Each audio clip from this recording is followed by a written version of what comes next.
Salam edukasi, salam sehat selalu. Hari ini kita belajar kembali dengan pokok bahasan kehidupan politik Indonesia pada masa demokrasi terpimpin.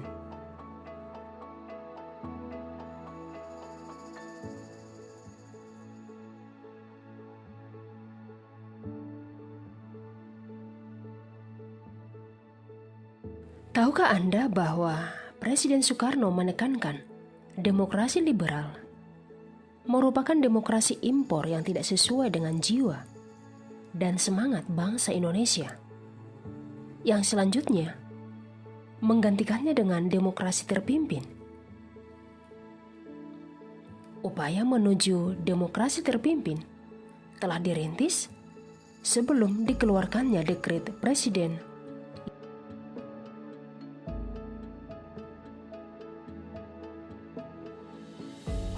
Landasan demokrasi terpimpin menggunakan Undang-Undang Dasar tahun 1945.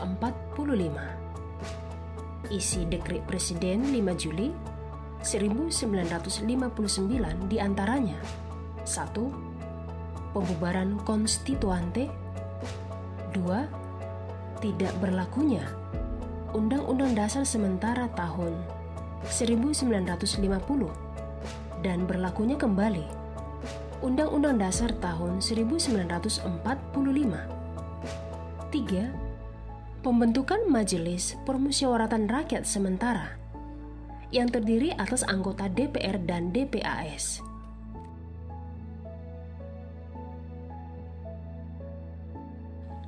Pada 17 Agustus 1959, Presiden Soekarno menguraikan ideologi demokrasi terpimpin yang diberi nama Manipol, Manifestasi Politik atau USDEK, Undang-Undang Dasar tahun 1945, Sosialisme Indonesia, Demokrasi Terpimpin, Ekonomi Terpimpin, dan Kepribadian Indonesia.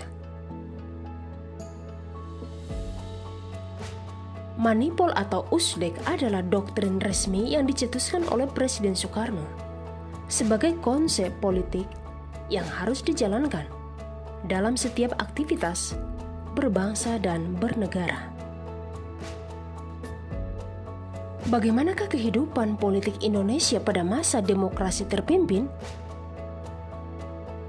Maka dalam hal ini kita mulai dari bagaimana upaya pemerintah dalam pembebasan Irian Barat, di mana pembebasan Irian Barat menjadi salah satu agenda utama pemerintah pada masa demokrasi terpimpin, di mana latar belakang pembebasan Irian Barat sesuai dengan keputusan Konferensi Meja Bundar yang menetapkan bahwa masalah Irian Barat akan diselesaikan 1 tahun setelah penyerahan kedaulatan.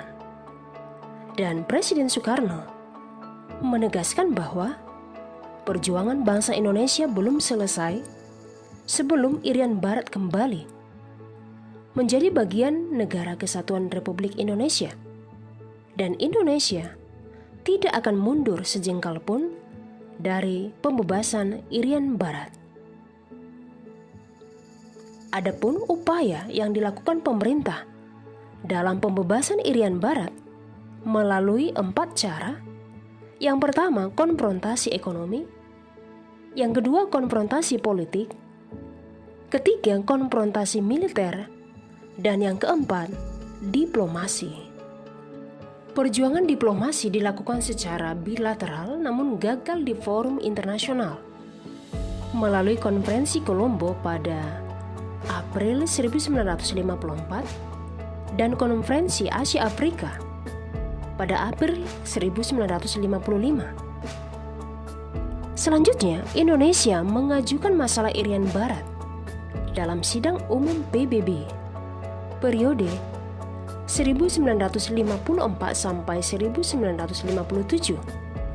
Akan tetapi upaya tersebut gagal karena Indonesia tidak mendapat dukungan 2/3 anggota sidang. Pada tahun 1956 secara sepihak Indonesia membatalkan hasil KMB yang dikukuhkan dalam Undang-Undang Nomor 13 Tahun 1956.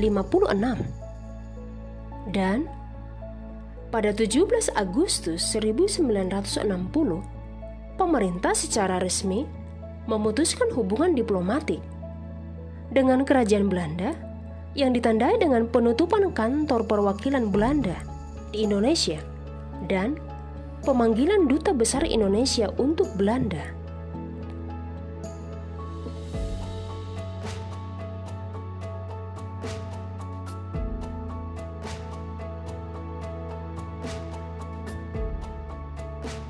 Pada 19 Desember 1961, Presiden Soekarno mengumumkan Tri Komando Rakyat atau Trikora yang memuat ketentuan gagalkan pembentukan negara boneka Papua Belanda, kibarkan sang merah putih di Irian Barat.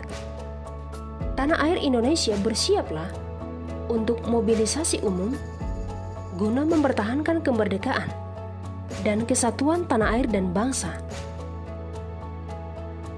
Adapun operasi militer dalam pembebasan Irian Barat diantaranya Operasi Benteng Ketaton, Operasi Serigala, Operasi Jatayu, dan Operasi Jaya Wijaya.